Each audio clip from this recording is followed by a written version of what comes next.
Britanska Kolumbija, jedna od najvećih i najraznovrsnijih provincija Kanade, prostire se na više od 940.000 kvadratnih kilometara, površini gotovo 10 puta većoj od Srbije. Na prvi pogled, to deluje kao beskrajno prostranstvo, zemlja neograničenih resursa i prilika, gde prostora ima na pretek. I zaista, planine, šume i okean daju utisak raskoši prirode koja nikad ne prestaje. Međutim, istina je daleko složenija. Samo oko 5% ove ogromne teritorije je u privatnom vlasništvu. Ostatak pripada kruni, odnosno nalazi se pretežno na takozvanim unceded teritorijama domorodačkih naroda, što znači da te zemlje nikada nisu formalno prenete ili ustupljene kanadskoj državi.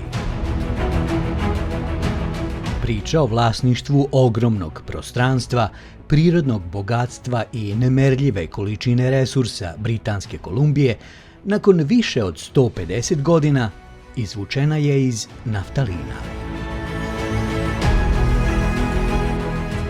Nešto pre nedavnih izbora za vladu BC-a, vodeća politička partija NDP, koja danas u provinciji drži sve poluge vlasti, najavila je izmene Land Acta, koje su predviđale veće učešće domorodačkih naroda u odlučivanju o korišćenju javnih zemljišta.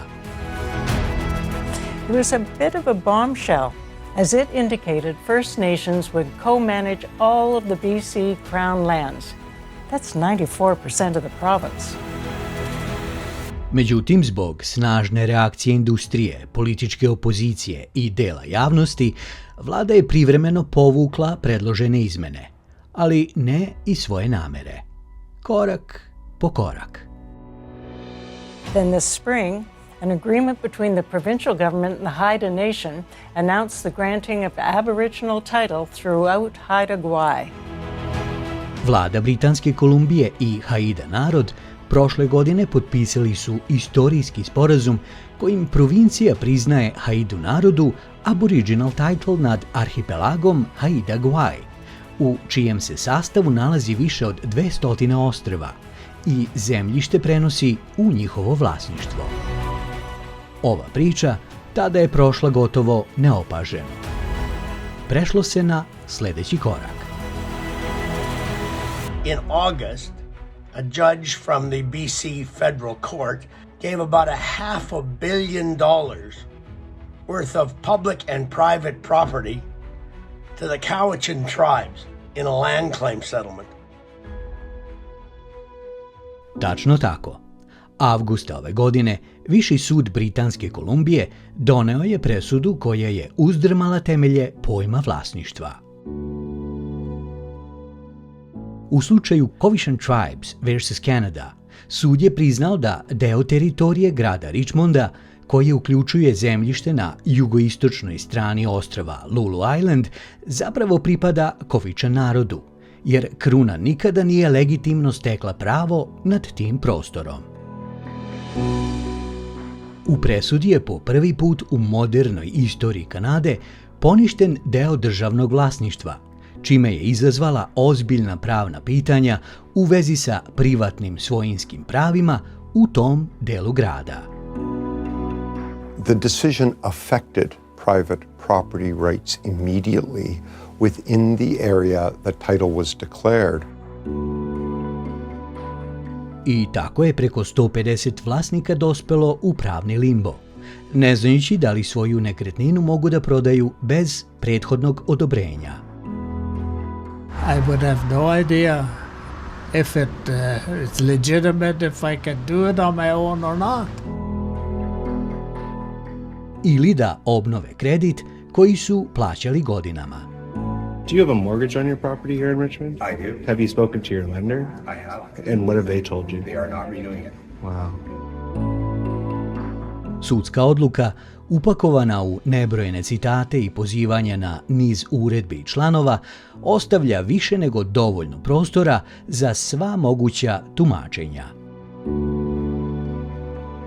Paragraph 3551, the last sentence of that paragraph, where the judge writes, "A precedent that will flow from this case is that sections 23 and 25 of the Land Title Act do not apply to Aboriginal title." Ili u prevodu, pravo na Aboriginal title ima prioritet u slučajevima kada su postojeće titule izdate bez odgovarajuće nadležnosti ili konsultacija, odnosno nadjačavaju pravo države i privatne svojine. A ova sudska odluka nosi implikacije koje važe za celu Britansku Kolumbiju. A zbog čega sve počinje upravo ovde? BC is an exclusive case because most of BC is not covered by treaties.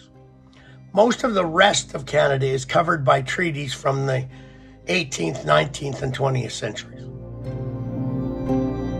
Dakle, za razliku od drugih provincija, Britanska Kolumbija gotovo da nema ni jedan ugovor sa domorodačkim narodima, što praktično znači da većina zemlje samo formalno pripada kruni.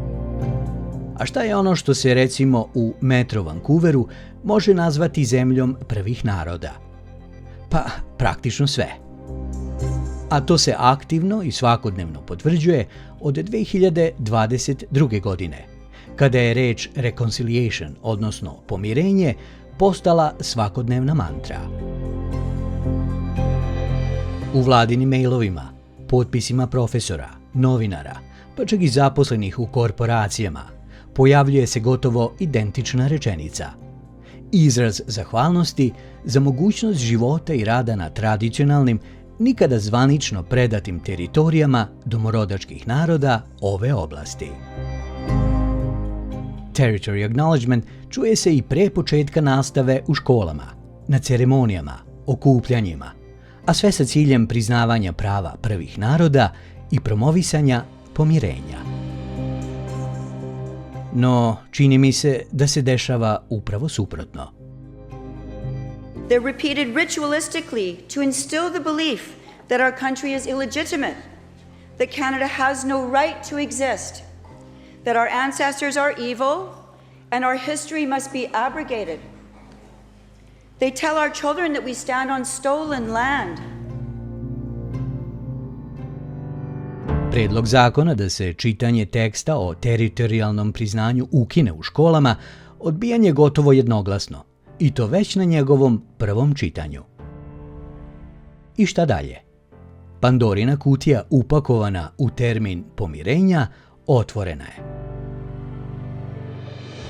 Which means every square inch of BC, all of our lands, all of our cities, everything is being claimed as potential title.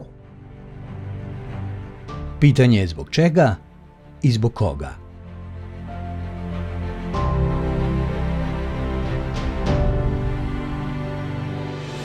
Nedavno sam imao veoma prijatan razgovor sa jednim od pripadnika prvih naroda.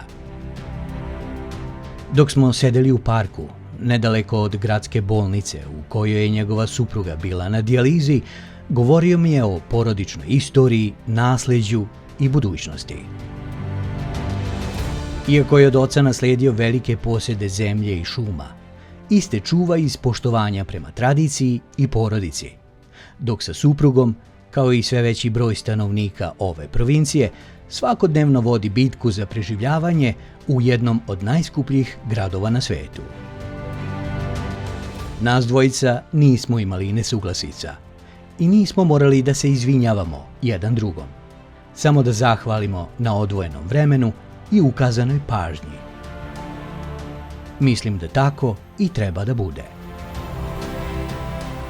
No, veliki i moćni igraju se sa svima nama. I to po starom, provereno uspešnom modelu.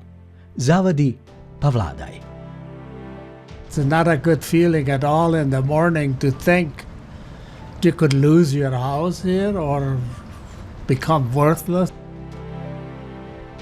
Sudska odluka koja menja Kanadu trenutno čeka žalbe i dalje rasprave. Ali vreme, čini se, radi protiv većine nas. So the ramifications, if this doesn't get overturned, for British Columbia. It would mean that British Columbia is really the only common law jurisdiction of which I'm aware globally that you would not be able to rely on your Land Title Act. Višedimenzionalna manipulacija na kraju će dovesti do nove preraspodele kapitala. Oni koji ga imaju zadržat će ga ili umnožiti, a oni ostali, to je tema za neku drugu priču. I vaš komentar. Veliko hvala što ste pogledali ovaj video, ostavili like i zapratili kanal. Do narednog puta, sve najbolje.